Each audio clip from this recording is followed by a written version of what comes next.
দেখ মেয়ে, তুই যদি এইবারে পরীক্ষায় পাশ না করিস তাহলে তোর বাপরে বলে আমি তোর বিয়ে ঠিক করে রাখবো, এই আমি বলে রাখলুম। মা, ও মা, এই দেখো খুশির খবর। কিসের খুশির খবর? রেজাল্ট বেরিয়েছে, বিয়ে তোড়জোড় শুরু করো। হে ভগবান, কি নির্লজ্জ মেয়ে! তুমিই তো বলেছিলে ফেল করলে বিয়ে দিয়ে দেবে। ফেল করে আবার মুখে বড় বড় কথা, জুতোটা কোথায় আমার? যা বেরিয়ে যা। লতিকার মা। হ্যাঁ দিদি গো। কইতাছি তোমরা তাই পাস করছেনি?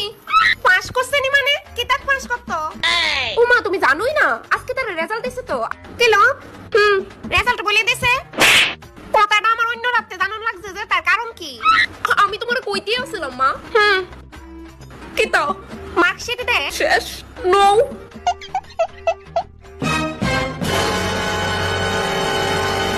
কিলো অঙ্কতে ফেল যে?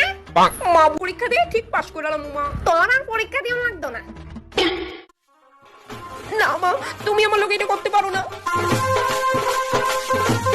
বিশাল আমাকে দিন রাত ফোনে কথা না কইয়া যদি বাড়িতে একটু অঙ্ক করতাম তাহলে আজকে আমার এই দিনটা দেখো লাগলো না।